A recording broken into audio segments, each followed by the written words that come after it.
Welcome back to C2 Youth Online. Hey Matt, you want to tell us about some new announcements? Yeah, definitely.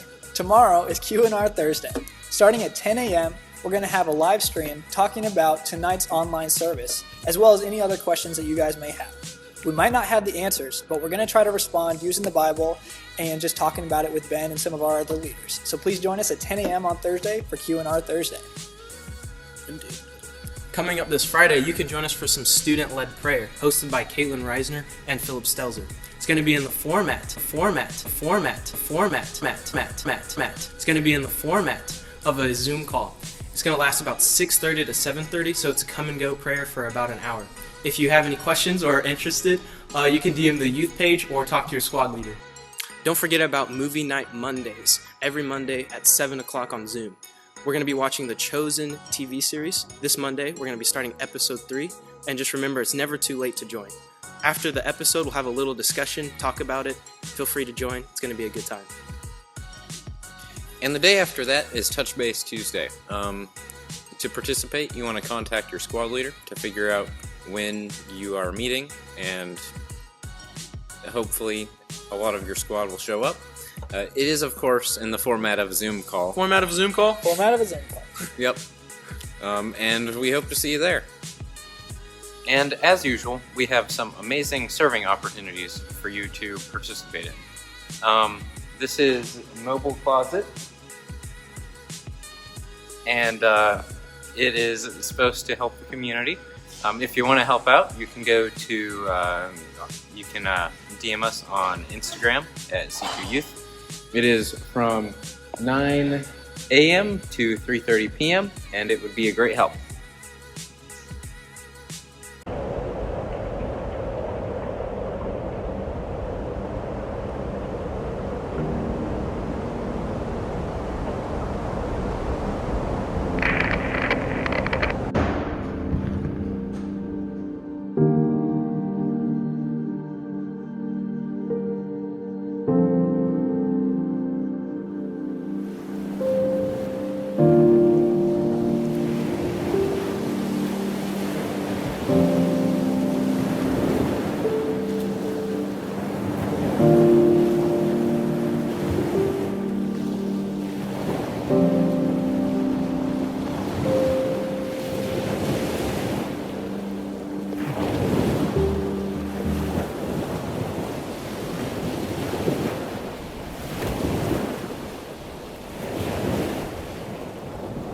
What's up, CT Youth? I think the funniest thing ever to me is the amount of fashion nowadays and like clothing style that everyone talks about. Like it's like a new style, or like new kicks, or new this or that, and then you look at it and it's like something that literally when I was like a kid or like even a baby, that these are like the stuff that was like super popular back then, or was like so normal, and then phased out of style, and then now has actually like come back in style with what's popular, and just things like wire frame glasses. I remember my dad, when I was real young, had these like wire frame like giant glasses, and they're like aviator style wire frame glasses, and I remember as a kid thinking like, when is he going to get new glasses? I think these things like are no longer popular anymore. But now, when like today you like look all around and people are like wearing these things, that they're coming back, and it's so popular. I think it's hilarious.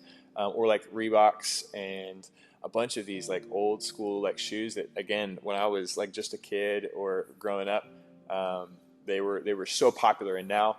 And then they became the most unpopular thing, and now everyone's like rediscovering them again, and it's the most hilarious thing. And some of you actually have sent in some photos maybe of some stuff that your parents have worn that are just like ridiculous, so funny, that is like now super popular. Like Tommy Hilfiger like just made a reappearance all of a sudden, and all the stuff is just like so like everyone wants it now. But some of you I know, I'm not going to say any name, Philip and Bailey, but have like raided your parents' closets, and you like wear their stuff on like the regular.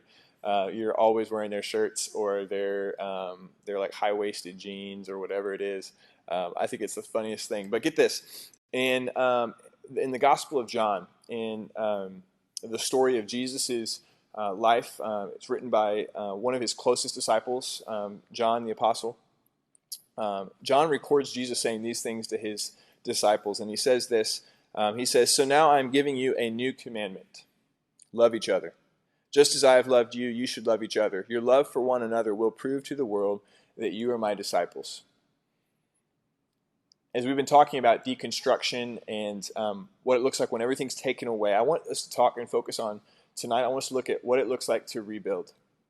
You see, we've been when we talked about how everything in our lives gets totally blown apart and gets stripped down layer by layer to like till we have nothing left. And we talked about being poor in spirit, what that looks like, having nothing to offer God, but being broken before God and allowing Him to reframe and flip our focus so we see something different.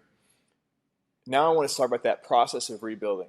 Sometimes it can seem like deconstruction and destruction can be a lot easier than reconstruction or a rebuilding process. But Jesus, I think, says something so interesting here. He says, "I'm giving you a new commandment." Jesus actually came to do that very thing. And I think for many of us, it's interesting because the Apostle John writing this, he records Jesus' words here where he says, "I'm giving you a new commandment." But then if you flip over to one of his letters that he writes later, he writes a letter, and it's the book of 1 John. We have the letter that he writes. It's in the Bible. In the book of 1 John, he writes in verse 7 says this. He says, "Dear friends, I'm not writing a new commandment for you." So he's reflecting on Jesus' words and his teaching. He says, "I'm not writing a new commandment for you. Rather, it is an old one that you have heard from the very beginning. This old commandment to love one another is the same message you heard before. Yet it is also new. Jesus lived the truth of this commandment, and you also are living it. For the darkness is disappearing, and the true light is already shining."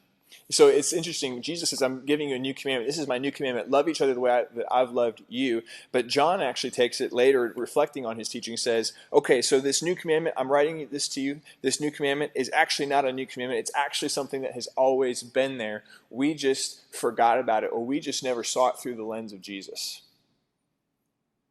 And as we start to talk about rebuilding from the ground up, after we've allowed God to deconstruct us and to break us down and to let go of the things that we maybe have held on to, as we talk about actually rebuilding, I want us to think about this possibility that perhaps the rebuilding process is not so much about changing everything, about like quitting something that like cutting ties to everything in your past and moving forward, as much as it is about letting go of everything in your past and maybe allowing yourself to remember what was there in the very beginning.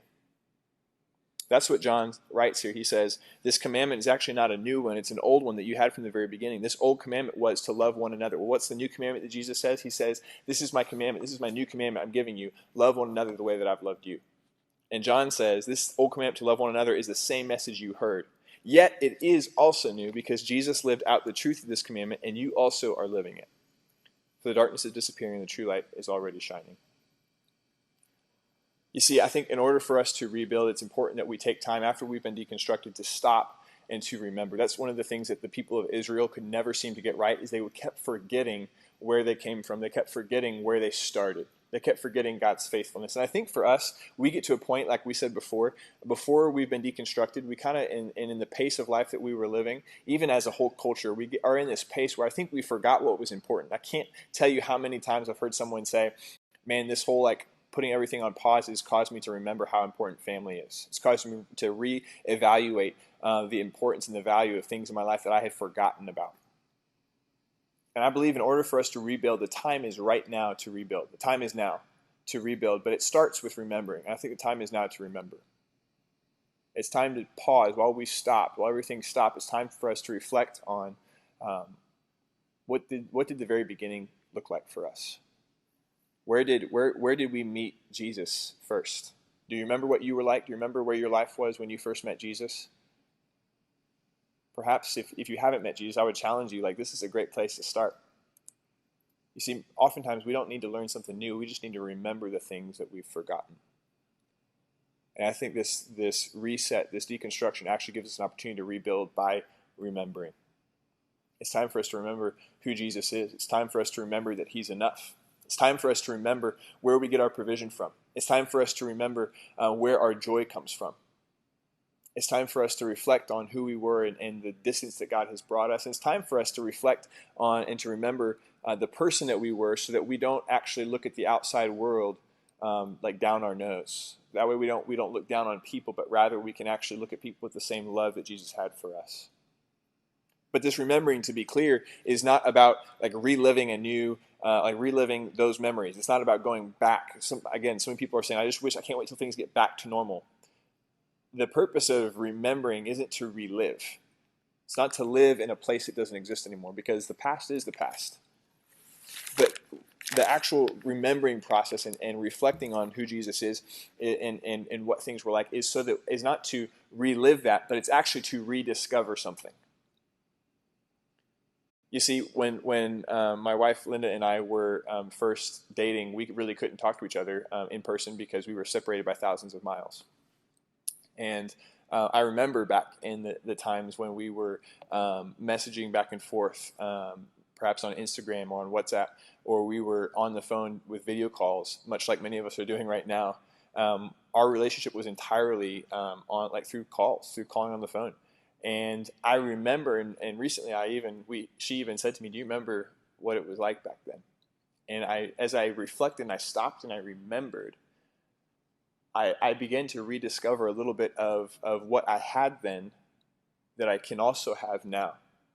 See, what I had then with her was this connection. It was this love. It was this desire to know her and for her to know me. And it wasn't stopped by the hard situation. Do I want to go back to not talking except for on the phone? No, of course not. I don't want to relive that. But when I remember that, what happens to me is I actually rediscover love. I revisit a love that I first have. And that's actually what John, as he writes even later in another book in the Bible that he wrote, it's called Revelation. And it's simply about the revelation of Jesus, a revealing of Jesus throughout time and history, and kind of a pulling back on the skin of this world so we can see what's really going on. John writes and continues. I love the way it's put in the Message. It says in chapter 2, verse 2, he starts and says, it's God talking to a church, a community of Jesus, much like us, C2 Youth online right now. He's talking to a church community, and he says, "I see what you've done, your hard work, your refusal to quit. I know that you can't stomach evil and that you weed out apostolic pretenders, people who are pretending to speak the truth but aren't. He says, I know your persistence, your courage in my cause, that you never wear out. But you walked away from your first love. Why? What's going on with you anyway?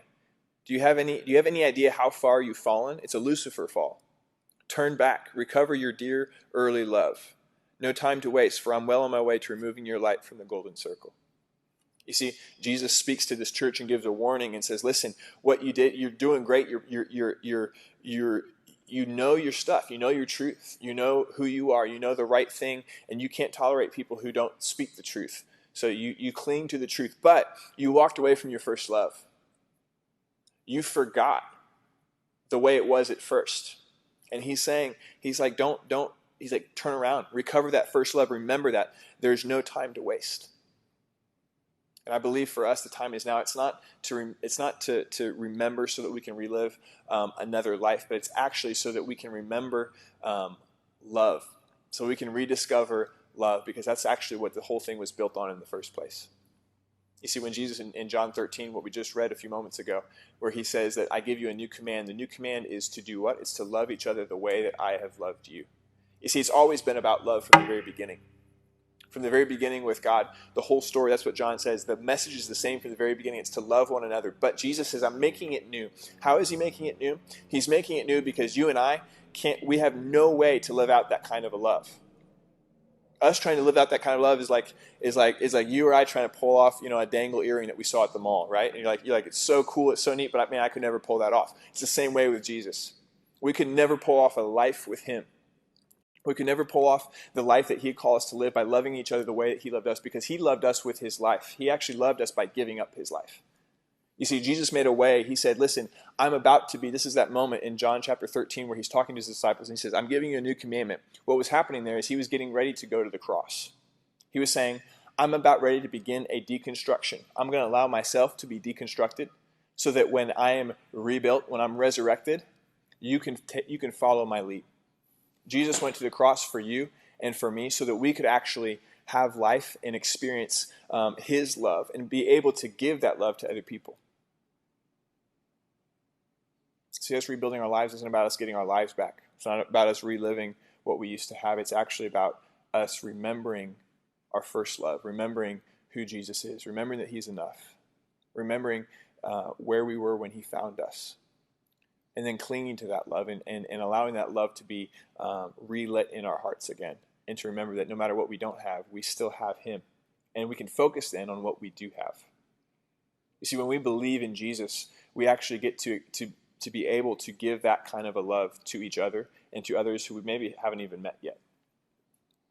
That love becomes a fire on the inside of us, and all of a sudden we stop looking at what we don't have and we start realizing what we do. And I would encourage you, a couple things that you can do to begin taking small steps in a big direction would be to start to remember. Begin remembering. Reflect and take time to pause. Maybe in your time with Jesus as you're talking with Him, stop and just remember and go, God, like, what have I forgotten? What things do I feel like I've maybe graduated or moved past that actually is your very life itself? And as you remember and reflect, maybe consider looking at what you have. The next small step in a big direction would be to look at what you have, not at what you don't have. We talked about how what we don't have doesn't matter, but if you were to look at what you do have and say, God, how can I love people in my immediate community, and maybe even love people in the international community who are followers of Jesus? How can I love them with what I have and serve them? How can I give myself up for them? That's what Jesus said. He said, this is my new command. This is what's new about the command, is that you love people the way that I've loved you. And He says, this is how the world will know that you're my followers. They're going to know you because of your love for each other. And I would dare say that the way that you and I love each other right now during this quarantine, and the way that we love the followers of Jesus around the world, will make a statement to the world about who Jesus is. It will be a revealing of Jesus, just like the book of Revelation is named a revealing of Jesus. The way that we love each other will be a revealing of Jesus, so that the world would know that Jesus has come to make the difference, that He's come to set us free from being a slave to the situation that we're in, and He's come to give us new life.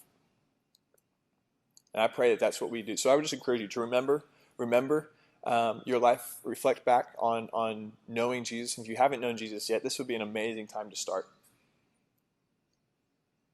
In just a moment, I'm going to lead you in a small prayer, but would you remember who Jesus is and remember where you started?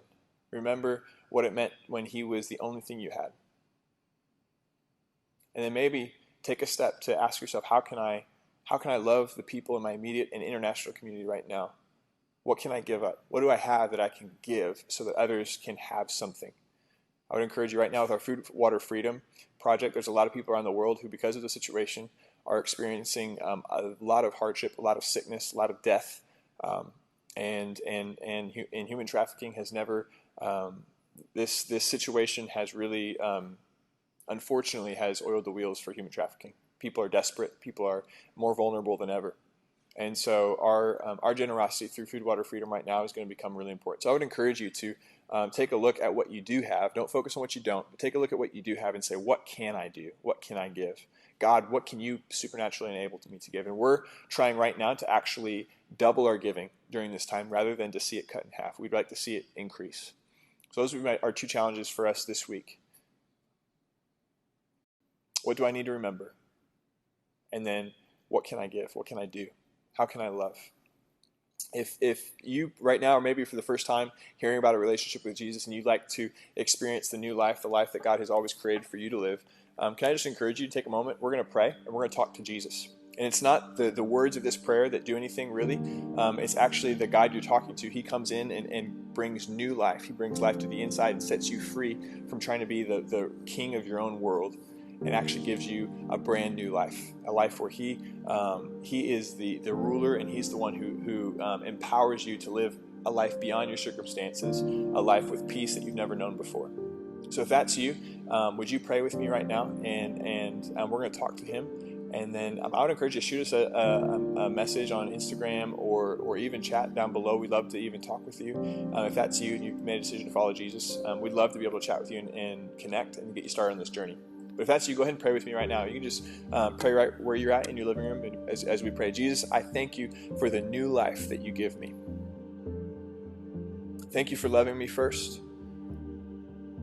I thank you for loving me before I even knew what love looked like, God. And as we reflect on who you are, Father, we declare right now that we believe that you died and rose again to give us new life.